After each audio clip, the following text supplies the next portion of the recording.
हाँ, एक बहुत ही शानदार और वेरी इंपॉर्टेंट टॉपिक अपन आज स्टार्ट करने जा रहे हैं, जो सीईटी के अंदर इस बार थोड़ा इसको हल्का बना दिया। हल्का मतलब थोड़े टॉपिक को छोटा कर दिया, कंसाइज कर दिया। लेकिन एक बात का हमेशा ध्यान रखना, जब किसी टॉपिक को या चैप्टर को अगर सेलेक्ट कर दे कि ये 5 बातें आएगी या 4 बातें आएगी, तो वो चैप्टर टॉपिक को आपको और ज़्यादा डीप पढ़ना चाहिए, क्योंकि अब आपको वो 100% डीप पूछने वाले हैं।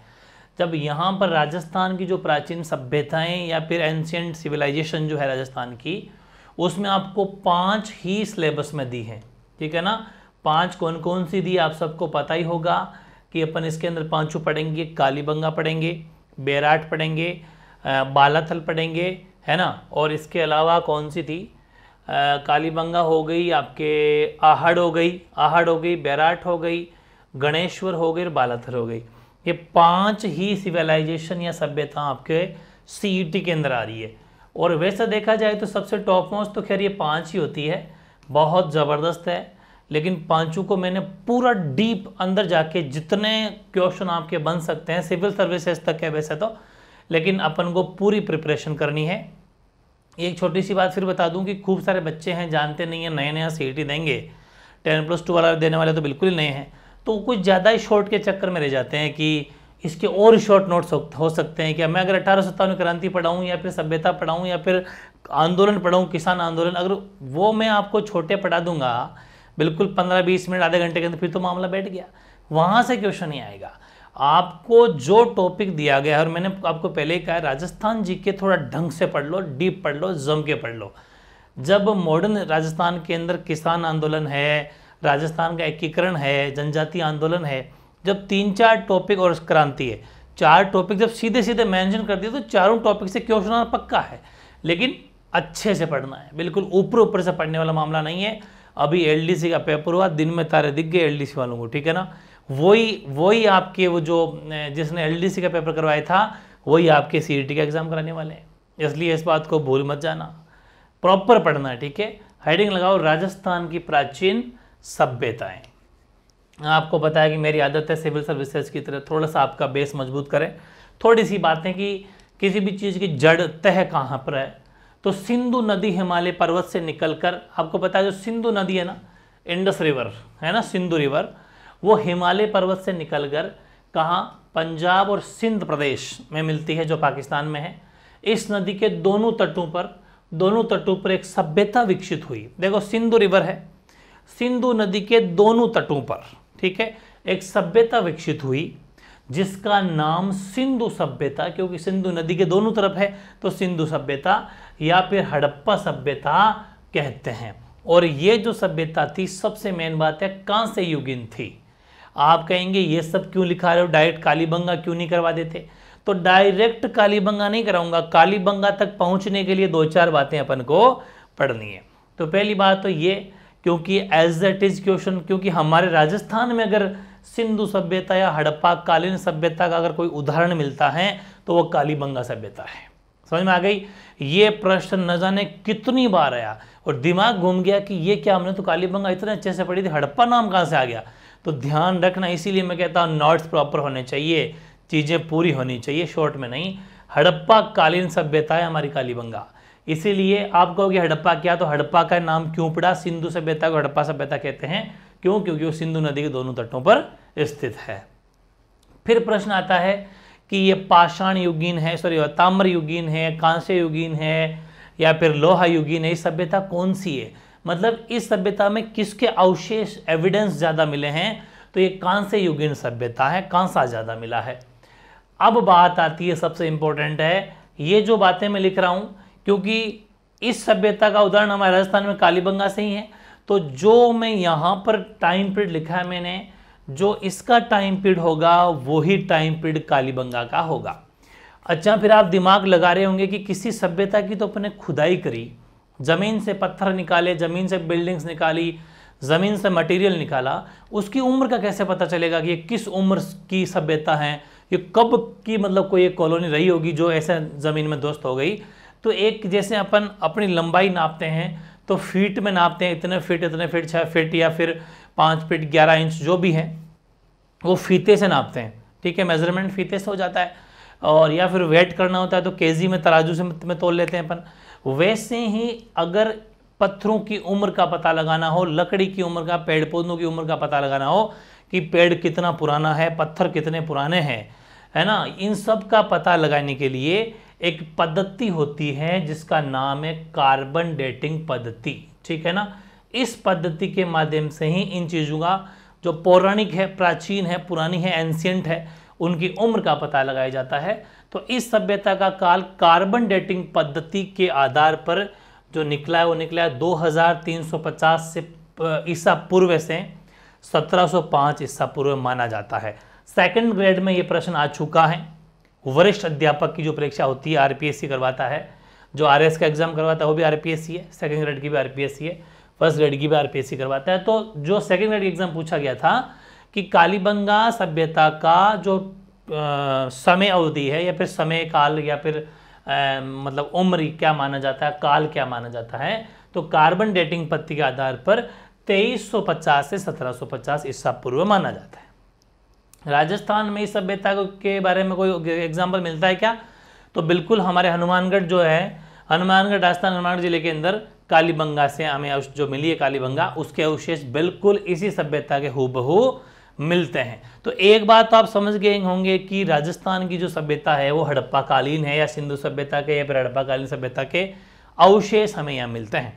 दूसरी बात ये समझ गए होंगे कि कालीबंगा का टाइम पीरियड क्या रहा होगा, तो 2350 से 1750। तीसरी बात ये समझ गए होंगे कि कालीबंगा जो सभ्यता है वो कांस्य युगीन है, लोहा युगीन, तो वो कांस्य युगीन है। ठीक है, क्योंकि ये कांस्य युगीन तो कालीबंगा भी कांस्य युगीन। अब आपको लगानी है हेडिंग, क्योंकि अब आप एक बात बताओ, मैं डायरेक्ट यहाँ आता तो मज़ा नहीं आता ना, थोड़ा सा एक बार थोड़ी पृष्ठभूमि तैयार हो जाए, रूपरेखा तैयार हो जाए, उसके चैप्टर फिर समझ में ईजी आता है। हेडिंग लगाओ कालीबंगा सभ्यता या कालीबंगन सिविलाइजेशन। पहली बात सबसे इंपॉर्टेंट एक ही होती है कि जो भी सभ्यता अपन पढ़ रहे हैं वो है कहाँ पर। तो पहली बात ये राजस्थान में है। राजस्थान में कहाँ पर?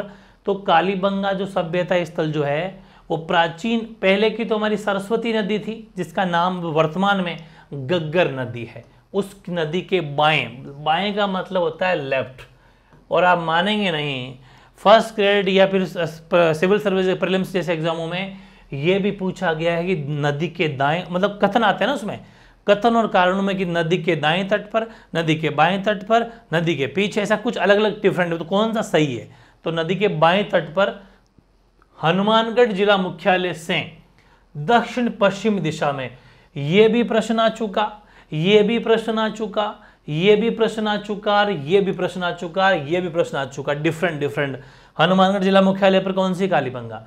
सरस्वती नदी के किनारे कालीबंगा, गग्गर नदी किनारे कालीबंगा।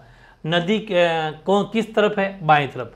फिर इसके बाद में ये क्वेश्चन आया राजस्थान पुलिस कांस्टेबल 2020 में कि कालीबंगा सभ्यता जो है 2021 में जो हुआ था वो हनुमानगढ़ जिला मुख्यालय से किस दिशा में पड़ती है? तो हनुमानगढ़ जिला मुख्यालय के दक्षिण पश्चिम में ये पड़ती है। वेरी वेरी इंपॉर्टेंट है एक एक शब्द। ठीक है, ये बात तो चलो एक लोकेशन की हो गई, अगर हमें यहाँ पहुँचना है तो अपन ऐसे जा सकते हैं। फिर बात आई कालीबंगा सभ्यता की खोज किसने करी? अमलानंद घोष ने करी 1951-52 में। वेरी इंपॉर्टेंट बात है, भूल मत जाना, 100% इंपॉर्टेंट है। अब खोज करने का मतलब ये होता है कि उस बंदे ने वहां पर पता लगाया कि यहाँ पर कोई एक सभ्यता है, लेकिन उस सभ्यता का फिर उत्खनन, खुदाई किसने करी, उत्खनन किसने किया? तो बीबी लाल, बीके थापर और MD Khare. As it is तीनों नाम पूछे जा चुके हैं। इनका टाइम पीरियड 61 से 69 है और खोज हुई थी 51-52 में, और 61 से 69 के बीच में उत्खनन या खुदाई हुई बीबी लाल, बीके थापर और एमडी खरे के द्वारा। वैसे आप सब जानते हैं कि पंजाब, हनुमानगढ़, इस तरफ जो पंजाबी लैंग्वेज बोली जाती है, श्रीगंगानगर वगैरह, है ना, तो यहाँ पर बंगा, बंगा मतलब चूड़ियाँ होती है। ठीक है ना, चूड़ियों को बंगा कहा जाता है, इसीलिए काली बंगा मतलब काली चूड़ियाँ या फिर काले रंग की चूड़ियाँ, इस काली बंगा का अर्थ होता है, क्योंकि बंगा का मतलब चूड़ियाँ होता है। तो शाब्दिक अर्थ क्या हो गया? काले रंग की चूड़ियाँ या फिर काली चूड़ियाँ। ये भी प्रश्न आ चुका, काली बंगा का शाब्दिक अर्थ है, हो चुका। एक सबसे बड़ी वेरी इंपॉर्टेंट बात है जो आपको अलग से बॉक्स बना के या नोट बना के लिखना है कि भारत का पहला पुरातात्विक स्थल जिसका स्वतंत्रता के बाद उत्खनन हुआ। हमें आज़ादी मिली 1947, ये इसका उत्खनन जो हुआ 61-69 में हुआ। मतलब राजस्थान का भारत का पहला ये एक ऐसा स्थल है जिसकी स्वतंत्रता के बाद में जो है उत्खनन हुआ। ये वेरी इंपॉर्टेंट है, प्रश्न आ चुका और आता रहेगा। अच्छा, खुदाई की होगी तो आपके मन में भी आ रहा होगा कि कैसा कुछ क्या दिखता है, क्या खोदा। तो कालीबंगा में 2 टीले तो जानते होंगे, जैसे मिट्टी के बड़े बड़े टीले होते हैं ऐसे, 2 टीलों पर 5 स्तरों पर, वेरी वेरी इंपॉर्टेंट है, प्रश्न आ चुका। कितने स्तरों पर खुदाई हुई या कितने स्तरों पर उत्खनन हुआ? 5 स्तर पर, 1 स्तर 2 स्तर ऐसे 5 स्तर, 5 लेवल पर। ठीक है, तो कालीबंगा में 2 टीलों पर 5 स्तरों पर उत्खनन हुआ, जिसमें अच्छा इसमें भी एक बात और होती है भाई, जैसे अभी अपन कह रहे हैं कि जो टाइम चल रहा है 21वीं सदी चल रही है, यही कहते हैं अपन। तो वैसे ही ये जो है सभ्यता, ये जब खुदाई की तो क्योंकि सिंधु सभ्यता को हड़प्पा कालीन सभ्यता कहते हैं, लेकिन ये इसके एविडेंस ऐसे बताते हैं कि तो हड़प्पा कालीन के भी पहले की सभ्यता है, और मतलब ये पूर्व हड़प्पा कालीन।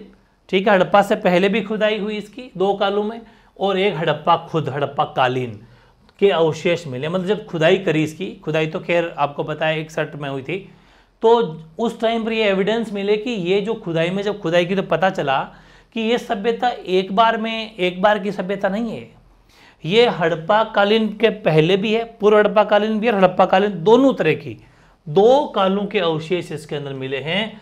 ये ध्यान रखना, वेरी इंपॉर्टेंट प्रश्न ये भी आ चुका कि कालीबंगा सभ्यता है पूर्व हड़प्पा कालीन दोनों, तो दोनों। ठीक है, 5 स्तरों पर उत्खनन हुआ और 2 टीलों पर। अब ये जो दोनों टीलें, ये वेरी इंपॉर्टेंट क्वेश्चन है, मैंने जो साथ ही करके लिखा है, साथ ही दोनों टीलों को दोहरी रक्षा प्राचीर, अंदर व बाहर किलेबंदी जिस पर मिट्टी का लेप किया गया है। ये बहुत तगड़ी बात लिखी हुई है। मतलब एक ऐसी सभ्यता जिसको सिक्योरिटी के तौर पे चारों ओर से मतलब दीवार खींच के दोहरी, अंदर अलग बाहर अलग, बिल्कुल बाकायदा पैडी पैक किया गया है। वो एक पहली विश्व की, ऐसा मान लीजिए राजस्थान भारत की पहली सभ्यता है जिसको दोहरी रक्षा प्राचीर, मतलब दोहरी दीवार से रक्षा की गई है, अंदर बाहर एज लाइक किलेबंदी की गई है। प्रश्न लूंगा लाइव टेस्ट में, तब आपको और पता लग जाएगा। एक मुझे ऐसे एक छोटी सी बात याद आई गई थी, इसलिए ये जो लाइन लिखी है आपके यहाँ पर, ये आप देख पा रहे होंगे, ये वेरी इंपॉर्टेंट है। इसको बॉक्स बना के लिख लेना, या चाहो तो इसको नोट बना के लिख लेना, काफ़ी इंपॉर्टेंट बात है। क्या बात है, एक बार देखो इसको, एक बार मैं बॉक्स को नीचे सरका देता हूँ, दिख रहा होगा आपको। ये राजस्थान में पुरातात्विक सर्वेक्षण का कार्य करने का जो श्रेय जाता है वो जाता है SCL कार्लाइल को। ठीक, अंग्रेज है, मतलब राजस्थान में, हालांकि आपको पता है कि ये पुरातात्विक किसी भी सोर्स को खुदाई करते, अंग्रेजों को बड़ा शौक था। मैंने कहा भी था ना, एक बार रेल की पटरी बिछ रही, तो अपन पहले बचपन में 10-12 में कहानी भी सुना करते थे, तो वहाँ पर खुदाई करके लोग बाग ईंटें यूज़ कर रहे थे वहाँ पर सीधी सीधी पटरी बिछाने के लिए नीचे ऊपर। उन्होंने सोचा ही नहीं कि यार ये ईंटें वगैरह कहाँ से आ रही है। फिर अंग्रेज की नज़र पड़ती है ना, वो इंडियन हिस्ट्री का पार्ट है, कभी पढ़ेंगे तो जब सभ्यताएं इंडियन पढ़ते हैं अपन, तो वो अंग्रेज दिमाग लगाते थे कि ये चीज़ अंदर से कहाँ से आई। ठीक है, सो ये तो एकदम मतलब डिज़ाइनदार ईंटें जैसे कोई इंसान ने बनाई हो, क्या पता, फिर खुदाई करी पता चला है तो कोई सभ्यता छुपी हुई है। तो वैसे ही राजस्थान में जो पुरातात्विक सर्वेक्षण कार्य करने का श्रेय अगर किसी को जाता है तो वो SCL कार्लाइल को जाता है। वेरी इंपॉर्टेंट है, ये भी लिख लेना। हालांकि ये फर्स्ट ग्रेड जैसे एग्जाम में पूछा गया था, लेकिन अपन जिस टॉपिक को पढ़ेंगे जम के पढ़ेंगे। ठीक है, और हमारे जो इतिहासवेत्ता है, इतिहासकार हैं दशरथ शर्मा, ठीक है, दशरथ शर्मा साहब, इन्होंने कालीबंगा को सिंधु घाटी सभ्यता की तीसरी राजधानी कहा है, 3rd capital of Indus civilisation. ठीक है, यानी सिंधु घाटी सभ्यता की तीसरी राजधानी किसने कहा? डॉक्टर दशरथ शर्मा ने, जो इतिहासकार हैं। वेरी वेरी इंपॉर्टेंट है, पूछा गया प्रश्न है, तभी मैं कहता हूं कि तुरंत नोट्स नहीं बनाने, एक बारी मुझे सुनना है, उसके बाद नोट्स बनाना है। फिर है, अब ये जितनी भी चीजें मिली है ना, ये तो बहुत इंपॉर्टेंट है ही है कि किसी भी सभ्यता की जब हम खुदाई करते हैं तो हमें मिला क्या क्या। तो हमें जूते हुए खेत के अवशेष मिले हैं, है ना, एक साथ 2-2 फसल वहां पर की जाती है। फसल में भी पूछे तो गेहूं और जौ के एविडेंस मिले हैं, चना और सरसों के एविडेंस मिले, ठीक है, इनके अवशेष मिले हैं। ऐसा वहां पर जो खुदाई से पता चला है। इस बात का आपको जरूर ध्यान रखना है कि गेहूं जो और सरसों चना, इनके फसलों के वहां पर एविडेंस मिले हैं। जूते हुए खेत के अवशेष मिलने वाली विश्व की एकमात्र सभ्यता। ये तीनों बातें जो है ना, ये तीनों कौन कौन सी, 1, 2 और 3, विश्व की एकमात्र सभ्यता है जहां पर भूकंप के साक्ष्य भी मिले हैं कि कहीं पृथ्वी में वाइब्रेशन हुआ होगा, दरारें वगैरह जैसी मिली। ऐसा लग रहा है कि जो बिल्डिंग गिरी होगी, मकान गिरे होंगे, वो भूकंप से भी गिरे होंगे। लकड़ी की नालियां, बिल्कुल बहुत ही शानदार लकड़ी की नालियां उस टाइम पर, बड़ी गजब की बात है। और जूते हुए खेत, ये जो तीनों बातें हैं, ये विश्व की एकमात्र अपनी कालीबंगा सभ्यता है जिसमें ऐसी एविडेंस मिले हैं। और अलंकृत ईंटें मिली, मतलब डिजाइन की हुई। सबसे बड़ी बात, स्वास्तिक का चिन्ह मिला है। युगल समाधियां जानते हो ना, कपल को एक साथ दफनाया गया है, मेल फीमेल हस्बैंड वाइफ को। समकोण पर काटती सड़कें, जिसको अपने ग्रिड पत्ती बोलते हैं, ऐसे समकोण का मतलब राइट एंगल ट्राइंगल, उस पर आपस में काटती हुई शानदार सड़कें हैं। कुछ सिलेंड्रिकल करेंसी मिली है, बेलनाकार मुद्राएं या मोहरें मिली है, ठीक है ना। और इन बेलनाकार या सिलेंड्रिकल मोहरों को या करेंसी को जब देखा गया तो पता चला कि ये तो मेसोपोटामिया सभ्यता जो है, मेसोपोटामिया सिविलाइजेशन जो अभी फिलहाल इराक देश में पड़ती है, उसका कहीं ना कहीं इस पर प्रभाव देखने को मिलता है। क्योंकि मेसोपोटामिया सभ्यता जो, हालांकि अपन राजस्थान की सभ्यताएं पढ़ रहे हैं, लेकिन एग्जाम्पल देना बहुत ज़रूरी है। पूछा गया है कि निम्न में से कौन सी सभ्यता में जो बेलनाकार मोहरें मिली है, उनका प्रभाव जो है हमें अलग अलग पूछा गया था, उनका प्रभाव हमें मतलब कि इस सभ्यता से मिला है जिसका नाम है मेसोपोटामिया सभ्यता, इराक वाली। या फिर इसी को ऐसा पूछा गया था कि निम्न में से कौन सी सभ्यता में मेसोपोटामिया सभ्यता का प्रभाव देखने को मिलता है। या फिर यह भी पूछा गया कि कालीबंगा में कौन सी सभ्यता का, मुद्राओं में कौन सी सभ्यता का प्रभाव देखने को मिलता है, तो भी यही होगा। तो ये चीजें आपको ध्यान देनी है। चबूतरे प्राप्त हुए, चबूतरे जानते हो, छोटे देवरे टाइप चबूतरे, ये मिट्टी की ईंटों से बने हुए हैं, ठीक है ना। चबूतरे भी मिले हैं जो मिट्टी के ईंटों के बने हुए हैं। एक बड़ी बात तो रही गई, जब फसलों की बात की थी, चावल के साक्ष्य नहीं मिले हैं। भूल मत जाना, ये प्रश्न आया हुआ है क्या, कि कालीबंगा सभ्यता में निम्न में से किस किस फसल के साक्ष्य मिले हैं। गेहूं, चना, सरसों, चावल।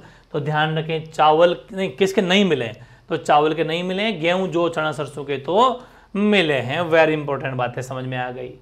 हाथी दांत के साक्ष्य मिले हैं, ठीक है ना, हाथी दांत के साक्ष्य मिले हैं। इसका मतलब यह है कि पहले हाथी भी हुआ करता था। कालीबंगा सभ्यता से मिलते जुलते अवशेष, वेरी वेरी इंपॉर्टेंट बात है, क्योंकि आपको पता है हड़प्पा, मोहनजोदड़ो पाकिस्तान शहर में, सिंध प्रांत में ही है। तो कालीबंगा सभ्यता से मिलते जुलते अवशेष पाकिस्तान के कोट दीजी बोलो चाहे कोट डीगी बोलो, ये सिंध प्रांत, सिंधु नदी पर स्थित पाकिस्तान के अंदर है, ठीक है, पाकिस्तान के अंदर ये स्थित है। कोट दीजी, उसमें भी मिलते हैं या मिले हैं, समझ में आ गई। यानी कि कोट डीगी या कोट दीजी जो पाकिस्तान के सिंध प्रांत, सिंधु नदी तट पर स्थित है, वहां पर भी कालीबंगा सभ्यता से मिलते जुलते अवशेष मिले हैं। कालीबंगा से प्राप्त मृदभांड, ये मिट्टी के जो बने होते हैं मृदभांडों को उनके आकार, बनावट और रंग के आधार पर विभाजित कर अलंकृत करने की जो डिजाइन बनाई गई है, अलंकृत जो किया गया है, उनके धरातल पर मतलब बेस पर, पेंदे पर काले रंग, ज्यामितीय शेप में और पशु पक्षी आदि के चित्रण किया गया, डिजाइनदार बनाया गया है, ठीक है। ये एग्जैक्ट प्रश्न आया हुआ है कि जिन मतलब मृदभांडों को अलंकृत करने के लिए पशु पक्षियों या फिर ज्यामितीय काले रंगों का प्रयोग किस सभ्यता में किया गया है, तो कालीबंगा में। वैसे नाम से कालीबंगा वो है। गाय, भैंस, बैल, भेड़, बकरी, कुत्ता आदि ये पालते हैं, ऐसे एविडेंस भी मिले हैं। और एक बात ये कि राज्य सरकार का मतलब है राजस्थान सरकार। राजस्थान सरकार द्वारा कालीबंगा में जो भी अवशेष या एविडेंस हमें मिले, उनके लिए एक म्यूजियम या संग्रहालय बनाया गया है अपने हनुमानगढ़ के अंदर ही। तो ये भी वेरी इंपॉर्टेंट है। वैसे तो आपको पता ही है कि अपने हर जिले में म्यूजियम या संग्रहालय होता ही है, जो पुरानी या एंशिएंट चीज़ें होती हैं उनको वहाँ पर रखा जाता है, लोग बाग देखने के लिए जाते हैं। तो हनुमानगढ़ में राजस्थान सरकार ने भी जो जो कालीबंगा से क्या क्या मिला वहाँ पर एक म्यूजियम बना दिया। वेरी इंपॉर्टेंट है, ये भी अपन को पता होना चाहिए, ये वेरी इंपॉर्टेंट है भाई। 7 अग्निवेदियां मिली है, अग्निवेदियां चूल्हे टाइप है ना, वेरी इंपॉर्टेंट है। अलग अलग क्वेश्चन पूछा गया, अलग अलग, सुनना मेरी बात, 2 क्वेश्चन बना, एक क्वेश्चन ये, एक क्वेश्चन ये। क्या बना कि निम्न में से किस सभ्यता में अग्निवेदियों के साक्ष्य मिले हैं? कालीबंगा। निम्न में फिर अगला क्वेश्चन आया कि किस सभ्यता में 7 या फिर कितनी अग्निवेदियां मिली? तो 7। दोनों अलग अलग एग्जाम में पूछा गया क्वेश्चन है, लाइव टेस्ट में बता दूंगा कौन सा क्वेश्चन कब आया। फिर गोल अंडाकार शेप में कुएं, व्हील जानते हो, कुएं, कुआ, ट्यूबवेल जो कुआ होता है, उनके साक्ष्य मिले। और एक चीज ये नहीं पता चली, देखो वैसे हर सभ्यता की एक चीज का पता चलता है कि भाई ये इस धर्म को मानते हैं, इस धर्म को मानते हैं, लेकिन कालीबंगा के निवासियों की धार्मिक जो भावना है उसका पता नहीं चला कि ये कौन से धर्म को मानते हैं। कोई देवी देवताओं की फोटो वगैरह वहाँ पर नहीं मिली, तो कालीबंगा के निवासियों की धार्मिक भावना का पता नहीं चला, वो कि मतलब वो आस्तिक थे, नास्तिक थे, किसकी पूजा पाठ करते थे। बाकी 2 नोट लिखे हैं लास्ट में। सर्वप्रथम अगर कालीबंगा की जानकारी अगर हम देखें तो अंग्रेज अधिकारी था एलपी टेसिटोरी, जिसकी फुल फॉर्म है लुइस पी टेसिटोरी या टेसिटोरी, एक ही बात है, दोनों ही अलग अलग एग्जाम पूछे गए हैं। तो एक बार टेसितारी लिखा हुआ था, वैसे एलपी टेसिटोरी है। सर्वप्रथम कालीबंगा की जानकारी इसको मिली थी कि यार यहाँ पर कोई सभ्यता है, वो ये बंदा था। हालांकि बाकी अपन ने पूरी डिटेल यहाँ पर चर्चा पढ़ ली है, तो वो तो आपको पता चल गया कि वैसे अमलानंद घोष थे जिन्होंने खोज करी, लेकिन और इन्होंने उत्खनन किया। लेकिन सबसे पहले अगर किसी बंदे को पता चला कि भाई यहाँ पर कोई सभ्यता नाम की चीज़ है, तो वो थे एलपी टेसिटोरी। वैसे कालीबंगा की मकानों को देख के ऐसा लगता है कि ये कोई गरीब या दीनहीन बस्ती रही होगी, क्योंकि इनमें कच्ची ईंटों का प्रयोग किया गया है। इट मीन्स ये कि गरीब या दीनहीन बस्ती थी। तो ये हो गई भाई कालीबंगा सभ्यता की नस नस चेक, फुल पीएचडी। नेक्स्ट जो सभ्यता है अपनी, वो लगाओ आहड़ सभ्यता। तो वही सेम बात है, हर सभ्यता से पहले एक चीज कॉमन है कि ये सभ्यता कहाँ पर स्थित है। पहला तो वही है कि आहड़ यानी कि उदयपुर, उदयपुर आयड़ या बेड़च बोल दो, एक ही बात है। आयड़ या बेड़च या वह बनास नदी के कांठे पर स्थित एक ग्रामीण सभ्यता, हालांकि वो नगरीय सभ्यता है कालीबंगा, ये ग्रामीण है। ये जो सभ्यता थी ना अपनी, ये तो नगरीय नजर आती है, क्योंकि नालियों का बना होना, सड़कों का बना होना, इसमें ऐसा लगता है कि ये नगरीय सभ्यता रही है। लेकिन ये ग्रामीण, लगभग वे सभ्यताएं नगरीय रही है, बाकी ये सभ्यता ग्रामीण है। ये ग्रामीण सभ्यता अलग से पूछा गया प्रश्न है, निम्न में से कौन सी ग्रामीण सभ्यता है? तो ध्यान रखना, आहड़ सभ्यता ग्रामीण सभ्यता है जो उदयपुर के। अच्छा, नदियों का जरूर ध्यान रखना, जैसे वो सिंधु नदी पर कालीबंगा है ना, मतलब उस इलाके में, तो वैसे अपने कनेक्टिविटी करी थी। वैसे ही आयड़ या बेड़च, ये बेड़च बनास नदी बोल दो चाहे आयड़ बोल दो, की बात है, बनास नदी इसके कांटे पर स्थित एक ग्रामीण सभ्यता है। फिर अगला प्रश्न मेन हो जाता है, वो हो जाता है कि खोज किसने करी। खोज अलग होता है, उत्खनन करता अलग होता है। खोज करने वाले हमारे व्यास जी थे, अक्षय कीर्ति व्यास, जो आहड़ में भी अ है, इसमें भी अ है। 1953 के अंदर याद रखने का तरीका यह है कि 53 में 3 आता है, आहड़ में भी आ आता है, 3 जैसा याद कर लेना। तो ध्यान रखें 1953 में अक्षय कीर्ति व्यास के द्वारा खोज की गई, और उत्खनन करता थे, खुदाई करने वाले लोग थे वो आर.सी. अग्रवाल। देखो मैंने जानबूझ के फुल फॉर्म भी लिखी है, पूरा नाम भी लिखा है, शॉर्ट नेम भी लिखा है, क्योंकि आर.सी. अग्रवाल ऐसे भी लिखा गया है। आर का मतलब रतन है, सी का मतलब चंद्र है, रतन चंद्र अग्रवाल, एच.डी. सांखलिया और वी.एन. मिश्र, वीरेंद्र नाथ मिश्र, ये अलग अलग खोज इन्होंने उत्खनन करा। कि रतन चंद्र अग्रवाल जी ने तो इसका उत्खनन जो किया 1954 में किया।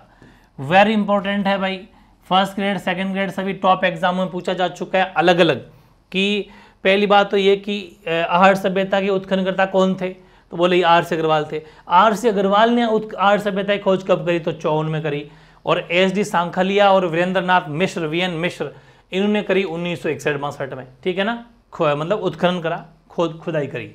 ओके, बाकी एक बात सांखलिया जी की ये है कि एच.डी. सांखलिया ने इस सभ्यता को क्या नाम दिया, आहड़ या बनास संस्कृति इसको कहा, क्योंकि वो बनास और इस बनास नदी और आयड़ नदी के किनारे स्थित होने के कारण। नेक्स्ट बात है इसके उपनाम, बहुत इंपॉर्टेंट है उपनाम। इसको धूलकोट, आघाटपुर या ताम्रवती नगरी कहा जाता है। लेकिन फिर एक बहुत बड़ा कंफ्यूजन पैदा हो गया। कि ये ताम्रवती नगरी लिखा हुआ है, ठीक है, और एक प्रश्न मैंने लगे हाथ यही लिख दिया है ताकि कंफ्यूजन तुरंत मिट ही जाए, बस आगे चलने की जरूरत नहीं है। और आपको भी जब नोट्स बनाओ तो ये वाली बात आपको यहीं पर लिखनी है, ठीक है ना। क्या लिखनी है कि ये बात ये है कि ताम्र युगीन सभ्यता की अगर जननी पूछे, ताम्र युगीन सभ्यता की जननी पूछे, तब तो है गणेश्वर सभ्यता, जो अपन आगे पढ़ेंगे, ठीक है, अभी पढ़ने वाले हैं क्योंकि ये आपके कोर्स में भी है। तो ताम्र युगीन सभ्यता की जननी मदर वो तो है गणेश्वर, लेकिन ओनली ताम्रवती नगरी, तब आपकी ये आहड़ हो जाएगी, इस चीज को मत भूल जाना, ठीक है। बाकी आघाटपुर और धूलकोट तो है ही। और वहां पर क्या क्या मिले हैं, तो कोट जानते हो, कोठे या कोट अनाज रखने के लिए, तो लोकल भाषा में गोरे या कोट बोला जाता है। गोरे या कोट अनाज रखने हैं, तो मृद भांड वहां पर मिले हैं, मिट्टी के बर्तन, तो ये गोरे या कोट मिले हैं। मिट्टी से बनी वृषभ मूर्ति बहुत इंपॉर्टेंट है, वृषभ मूर्ति है ना, बैल बहुत ज्यादा इंपॉर्टेंट है, बैल की मूर्ति मिली है मिट्टी से बनी हुई, जिसको बनासियन बुल की संज्ञा दी गई है। बनासियन बुल वेरी वेरी इंपॉर्टेंट है, एज इट इज प्रश्न आया हुआ है, ठीक है, वेरी इंपॉर्टेंट कर लेना इसको। बनासियन बुल या वृषभ मूर्ति जो मिट्टी से बनी हुई है, ये किस सभ्यता का साक्ष्य या एविडेंस है, लिखवा दूंगा वैसे जब लाइव टेस्ट लूंगा तो, मतलब क्वेश्चन दिखा दूंगा, आहड़ सभ्यता। फिर आहड़ सभ्यता में एविडेंस जो मिले हैं हमें, यूनानी सिक्के मिले हैं, ठीक है, यूनानी सिक्का जिसमें त्रिशूल का चित्र है और अपोलो का चित्र, जो अपोलो को ये अपने देवता मानते हैं, ठीक है ना, तो अपोलो को अपना देवता मानते हैं यूनान के लोग, तो यूनानी सिक्का मिला है जिस सिक्के के एक तरफ त्रिशूल का चित्र है और अपोलो का चित्र, अपोलो ये देवता मानते हैं, उनका चित्र इसके ऊपर, तो एज इट इज प्रश्न आया हुआ है, कौन सी सभ्यता में यूनानी सिक्का मिलने के साक्ष्य मिले हैं, तो वो आपके आहड़ सभ्यता। ईरानी जलपत्र मिला है, ठीक है, और एक से अधिक चूल्हे, समझ पा रहे हो, एक चूल्हे पर मानव हथेली का चिन्ह, एक से अधिक चूल्हे का मतलब है एक साथ, जैसे मैंने कहा दो मुंह भी मिले, दो दो मुंह वाले, ऐसे दो दो मुंह एक साथ, ऐसा मान लो कि जॉइंट फैमिली रहा करती होगी, तो दो मुंह, दो गैस यहाँ पर, दो एक साथ चूल्हे जल रहे हैं, एक तवा यहाँ पर चढ़ जाएगा, एक तवा यहाँ पर चढ़ जाएगा, एक साथ रोटियां बल्क में सिक जाएगी, तो वही चीज है, एक से अधिक चूल्हे का मतलब है सामूहिक परिवार, ज्वाइंट फैमिलियां रहती होगी, और एक चूल्हे पर मानव हथेली का चिन्ह भी मिला है। ये सब बातें हैं जो मतलब कहीं ना कहीं उनकी आस्था को इंडिकेट करती है। ये भी सारी की सारी बातें मतलब अपन को पता होनी चाहिए। सिंपल सिंपल क्वेश्चन आते हैं। आटा पीसने की चक्की मिली है जो ऐसे हाथ से पहले कोई ज़माने में पीसा करते थे। तांबा गलाने की भट्टियाँ मिली है, ठीक है। और आहड़वासी ताम्र, अब क्योंकि ये ताम्र युगीन सभ्यता है तो आहड़वासी जो है ना वो ताम्र धातु कर्मी थे, है ना। मतलब ऐसा मान लो कि तांबे के बर्तन बनाने में, तांबे के औजार बनाने के बड़े कारीगर थे, तथा वे काले व लाल रंगों के मृद पात्रों का उपयोग ज्यादा करते थे, ठीक है। ओके, इन मृद पात्रों पर उकेरण विधि, उकेरण जानते हो, किसी चीज को उकेरना मतलब प्रिंट ऐसे छापते हैं ना, वैसे उकेरण विधि या ऊपर चिपकाई विधि, ऊपर चिपकाई विधि या त्रास कर, इस तरह से इन विधियों के द्वारा अलंकरण किया कर जाता था। मतलब अलंकरण जानते होंगे आप, मतलब कोई ऐसा मान लो कि कोई तांबे का बर्तन बनाया, उसके ऊपर डिजाइन बनाना, उकेरण विधि वो ये यूज करते थे, जिसमें ये ऊपर चिपकाई विधि का मतलब किसी को चिपका देते थे या फिर उकेरण कर देते, उकेरना, खोदना, ऐसे बनाना ऊपर से, ये बात है। और आहड़वासी शव को आभूषण सहित गाड़ते थे, ऐसे एविडेंस मिले हैं। सिर उत्तर साइड में और पैर दक्षिण साइड में, जैसा कि आजकल अपने यहाँ पर भी रखा जाता है। सिर को नॉर्थ और पैर को दक्षिणों में दिशा में रखा जाता है, नॉर्थ और साउथ। आहड़वासी ये आभूषण सहित पूरा, मतलब जितने भी आभूषण होते थे, अपने तो आभूषण वगैरह जैसा निकाल लेते, लेकिन ये आभूषण सहित उसको दफनाते थे या फिर शव को दफनाते थे, तो ऐसा अवशेष भी मिले हैं।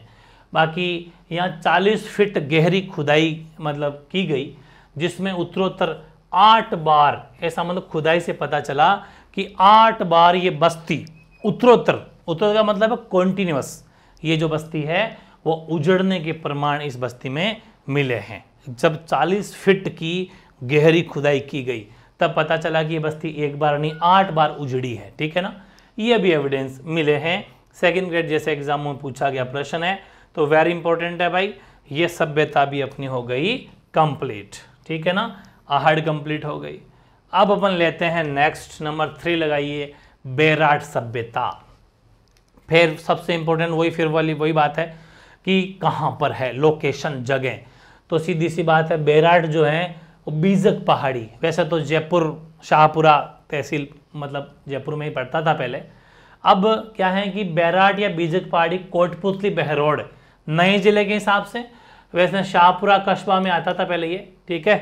पहले कौन सी जगह आता था ये, शाहपुरा कस्बा, शाहपुरा एक कस्बा है, ठीक है, जयपुर में ही, जयपुर ग्रामीण मान लो वैसे जयपुर।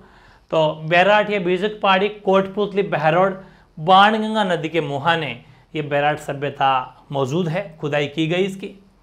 खोज किसके द्वारा की गई, तो राम बहादुर दयाराम साहनी या फिर राय बहादुर दयाराम साहनी, दोनों अलग अलग पूछ लिए गए हैं, तो कन्फ्यूजन होने की जरूरत नहीं है। इसलिए वैसे तो राय बहादुर ज़्यादा फेमस मतलब वर्ड है, लेकिन दोनों ही एविडेंस दोनों ही बुक्स में लिखा हुआ बात है, तो अपन को ऑथेंटिक बुक का सोर्स लेना पड़ेगा।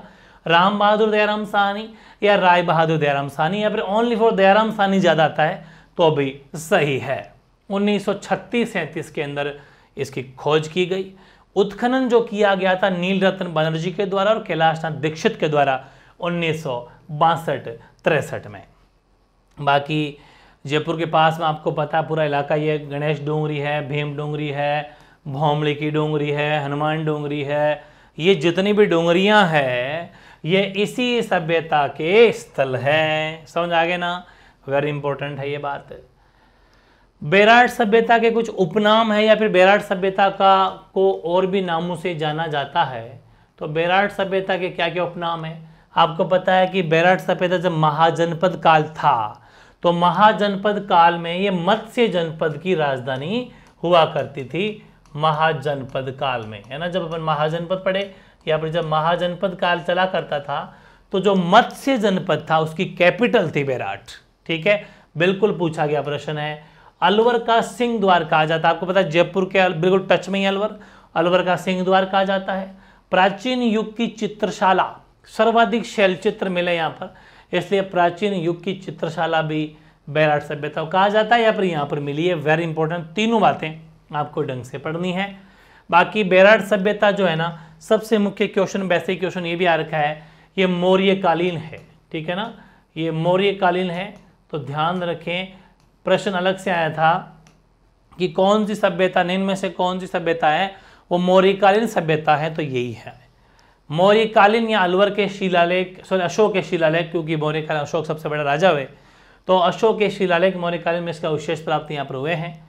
36 मुद्राएं मिली है, वेरी इंपॉर्टेंट है, जिसमें 8 तो चांदी की पंचमारक और 28 इंडो ग्रीक, जिसमें 16 मुद्राएं राजा मिनंडर की है। ये वेरी इंपॉर्टेंट बात पूछी गई है कि निम्न में से कौन सी सभ्यता ऐसी है जिसमें राजा मिनंडर की मुद्राएं मिली है और कितनी मिली है। तो राजा मिनंडर की 16 मुद्राएं मिली है, वैसे टोटल 36 मुद्राएं मिली, 28 इंडो ग्रीक जिसमें 16 हो गई मिनंडर की, पीछे कितनी बच गई 8 और 4 12, वो इंडो ग्रीक मिक्स हो जाएगी, मतलब इंडिया और ग्रीक दोनों की मिक्स, 8 चांदी की पंचमारक, कुल मिला के 36 हो गई।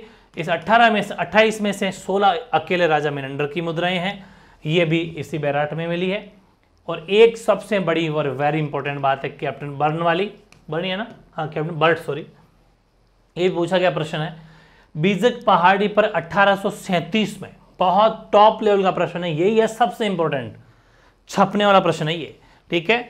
तो बीजक पहाड़ी पर 1837 ईस्वी में कैप्टन बर्ट द्वारा एक भाब्रू शिलालेख, कौन सा शिलालेख मिला है, भाब्रू शिलालेख मिला, जिसको वर्तमान में कलकत्ता संग्रहालय में सुरक्षित कर दिया गया। संग्रहालय का मतलब म्यूजियम होता है, तो कलकत्ता म्यूजियम में सुरक्षित है, एशियाटिक सोसाइटी ऑफ बंगाल के द्वारा मतलब इसको सुरक्षित रखा गया है।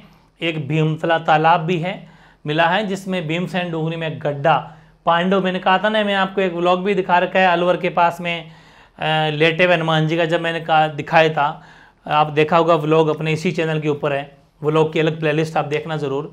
तो वहाँ पर अपने पांडुपोल के हनुमान जी मैंने आपको दिखाई, जो हमारे लेटे हुए वाला जी हैं, वहाँ पर जो पंडित जी है उनसे अपने बात की थी, वो बातें मैंने आपको इसमें सुना रखी है। वो ये बताते हैं कि पांडु इधर से निकले तो उन्होंने वहाँ पर ही, पांडु ने बोले वहाँ पर भी विश्राम किया था, तो यहाँ वहीं बस ये इलाका, पूरा इलाका वही है। तो पांडवों ने अपने अज्ञात वर्ष जब उनको मिला था तो 1 वर्ष यहाँ पर बिताया था इस भीमतला तालाब में, ये हमेशा पानी से भरा रहता है, लबालब भीमसेन डूंगरी में गड्ढा जो है। और इस सभ्यता का उल्लेख सबसे पहले महाभारत में किया गया, ठीक है। और अशोक स्तंभ इसमें अवशेष मिले हैं, बौद्ध संस्कृति के अवशेष मिले हैं। भारत में सर्वप्रथम अगर मंदिरों के अगर कहीं अवशेष मिले हैं वो सभ्यता यही है। और सवाई मानसिंह के शासनकाल में की गई खुदाई में एक स्वर्ण मंजूषा, सोने की स्वर्ण मंजूषा प्राप्त हुई है, जिसमें भगवान बुद्ध के अस्थि अवशेष थे। ये भी ध्यान रखना, इसी सभ्यता की बात की जा रही है। और दयाराम साहनी बताते हैं कि ये इस सभ्यता का अंत कैसे हुआ होगा। तो एक हूण शासक था मिहिरकुल, उसने 6ठी शताब्दी में बोले इस बेराट सभ्यता को ध्वंस कर दिया, ऐसा इतिहास में लिखा हुआ है। इसलिए साहनी साहब ये कहते हैं कि सभ्यता को ध्वंस या खत्म करने के पीछे जो हूण शासक है मिहिरकुल, उनका हाथ है। तो ये हो गई सभ्यता अपनी तीसरी भी पूरी बेराट सभ्यता कंप्लीट। अब लेते हैं भाई नंबर 4, गणेश्वर सभ्यता।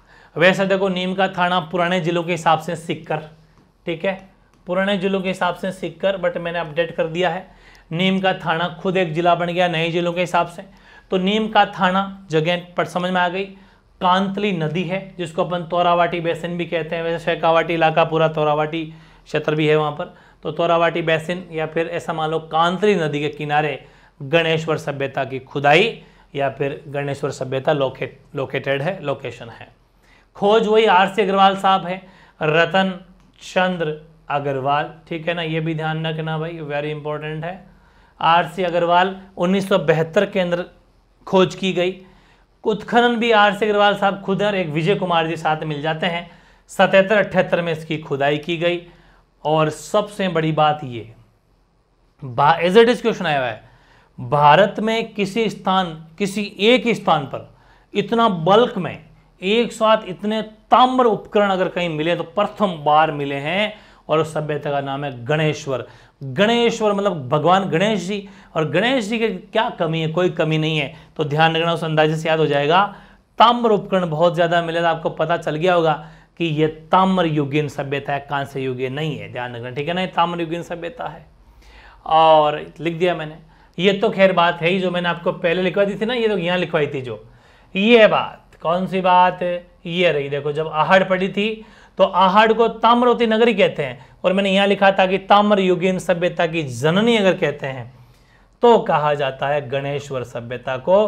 तो मेन बात यही है, उपनाम के अंदर अपन लिख लिया है क्या, कि गणेश्वर सभ्यता जो है वो ताम्र युगीन सभ्यता की जननी है। वेरी वेरी वेरी इंपॉर्टेंट, बहुत बार पूछा गया है। पुरातत्व का पुष्कर है ये, जैसे पुष्कर में घाट ही घाट है, ठीक है, बहुत ज्यादा स्नान, बहुत पवित्र स्थल अजमेर पुष्कर, तो वैसे ये पुरातत्व का पुष्कर है। इतने सारे एविडेंस में, इतनी सारी मात्राओं में चीजें मिली है, तो पुरातत्व का पुष्कर है। ताम्र संचयी सभ्यता है, तांबे को स्टोर करके रखा गया है। और पूर्व हड़प्पा कालीन, जैसे अपन ने पढ़ा था कालीबंगा को भी, तो ये पूर्व हड़प्पा कालीन ताम्र युगीन संस्कृतियों में प्राचीन सभ्यता, मतलब अगर पूर्व हड़प्पा कालीन तो खैर वो कालीबंगा वगैरह हो जाएगी, लेकिन अगर पूर्व हड़प्पा कालीन में भी ताम्र युगीन देखें, क्योंकि वो तो कांस्य युगीन थी, तो पूर्व हड़प्पा कालीन ताम्र युगीन संस्कृतियों में कोई सबसे प्राचीन या सबसे एंशिएंट सिविलाइजेशन है तो वो है आपकी गणेश्वर, ठीक है ना। और सबसे बड़ी बात, गणेश्वर सभ्यता में पत्थर के बांध मिले हैं। राजस्थान की एकमात्र ऐसी सभ्यता, राजस्थान की एकमात्र सभ्यता जिसमें पत्थर के बांध मिले हैं। तांबे के बाणाग्र, मछली पकड़ने के कांटे, कुल्हाड़ी, भाले, तीर, सुइयां, सब इतने सारे औजार मिले तांबे के। ईंटों के प्रयोग के साक्ष्य इसमें भी बिल्कुल नहीं है। ध्यान रखें ये बातें, क्योंकि ये ट्रू फॉल्स में आती है, कौन सा कथन सही कौन सा कथन गलत। ईंटों के साक्ष्य बिल्कुल नहीं मिले हैं। लाल चिकनी मिट्टी से चित्रकारी वाले मृदभांड जिसमें गैरिक मृदभांड काफी इंपॉर्टेंट, इसमें कलश, ढक्कन, हांडी, ये सब, मतलब मृदभांड का मतलब जानते हैं आप, मिट्टी में गेरुआ रंग किया गया है। बहुत ही अच्छे से साक्ष्य एविडेंस मिले हैं। और ये सभ्यता अपनी हो गई कंप्लीट। नंबर 4 सभ्यता भी कंप्लीट हो गई भाई, ठीक है। और अब अपन लेते हैं तो नेक्स्ट सभ्यता है, वो लास्ट सभ्यता है अपनी, जिसका नाम है बालाथल सभ्यता। पहला क्वेश्चन तो यही है। लोकेशन तो वल्लभ नगर उदयपुर, स्थान कौन सा है? वल्लभ नगर उदयपुर के अंदर ये सभ्यता है। और अगर अगली बात पूछी जाए तो वो ये है उत्खनन। उत्खनन है, सीधी खोज वोज नहीं, डायरेक्ट उत्खनन कर दिया इसका। तो डॉक्टर वी.एन. मिश्र जो दक्कन कॉलेज पूना से संबंध है उनका, doctor V S. Sindhe, doctor R K. Mohani, doctor Dev Kothari, Rajasthan Vidyapeeth Udaipur में, ऐसा मान लीजिए प्रोफेसर साहब है सभी के सभी। इन सब ने मिलकर इस बालातल सभ्यता का पता लगाया और इसका उत्खनन भी किया। वेरी इंपॉर्टेंट है, ध्यान रखना भाई। उत्तर ताम्रकालीन सभ्यता मतलब लोहा कम है। ताम्रकालीन सभ्यता में लोहा भी होता है, तांबा भी होता है, लेकिन ये उत्तर ताम्रकालीन सभ्यता है जिसको ताम्रपाषाण काल की द्वितीय अवस्था बोली जाती है। ठीक है, ताम्रपाषाण काल की द्वितीय अवस्था बोला जाता है, या फिर उत्तर ताम्रकालीन सभ्यता ये है, इसको कहा जाता है। बाकी जैसे कांस्य युगीन है, ताम्र युगीन है, वैसे ये उत्तर ताम्रकालीन सभ्यता इसमें लोहा कम होता है, या फिर ताम्रपाषाण कालीन की द्वितीय अवस्था या द्वितीय अवस्था की सभ्यता ये है। सबसे मेन बात ये बहुत बार रिपीट क्वेश्चन है, 11 कमरों का एक विशाल भवन कौन सी सभ्यता में मिला है? तो वो बालाथल। दुर्ग जैसी बड़ी बड़ी फोर्ट, दुर्ग, गढ़, किला, ऐसा मान लीजिए ना, उस किलों या किला जैसी फोर्ट जैसी इमारतें यहाँ पर मिली है। गाय बैल या फिर गाय कुत्ते की मृण मूर्तियां यहाँ पर देखने को मिली है। मृण मूर्तियां मिट्टी की भी होती है, पत्थरों की भी होती है। ठीक है, और कहाँ पर मिली है? एग्जैक्ट लोकेशन तो मरमी गांव पड़ता है चित्तौड़गढ़ में, वहां पर मिली है। वेरी इंपॉर्टेंट है, गाय बैल कुत्ते की मूर्तियां, लोहा गलाने की भट्टी, और सबसे बड़ी बात ये बुना हुआ सूती वस्त्र भी यहाँ पर मिला है। अनाज भंडारण हेतु मिट्टी की कोठियां मिली है, और कृषि फसलों में गेहूं, मूंग और सरसों के एविडेंस मिले हैं। ये था भाई सीईटी के अंदर आपके प्राचीन सभ्यताओं को लेके एक टॉपिक, जहां से एक भी क्वेश्चन अब बाहर जाने का नहीं है, ये मेरी गारंटी है। बहुत ही शानदार टॉपिक अपने कंप्लीट कर लिया है, बहुत ही गजब का सेशन आपके कंप्लीट हुआ। कोई भी डाउट अगर रह गया हो तो कमेंट कर देना, वैसे कोई भी डाउट रहेगा नहीं। 40 मिनट की पूरी क्लास हुई है, 40 मिनट की क्लास में शानदार एक टॉपिक कंप्लीट हो गया, जहां से 2 क्वेश्चन आने के पूरे चांस है, प्लस आ जाए तो क्या कहना। बहुत ही शानदार टॉपिक, छोटा सा टॉपिक, एक बार मुझे आपने सुन लिया, अब इसको दोबारा मेरे वापस साथ में थोड़ा बहुत सुनते हुए नोट्स बना लो और फिर रिवीजन करो। ठीक है, बहुत ही तगड़ा सेशन, ऐसे 1 शॉट और डालता रहूंगा। मिलते हैं नए सेशन के साथ में। कोई भी डाउट या क्वेरी हो तो कमेंट कर देना, सोल्यूशन आपको उसका मिल जाएगा। ठीक है, ओके।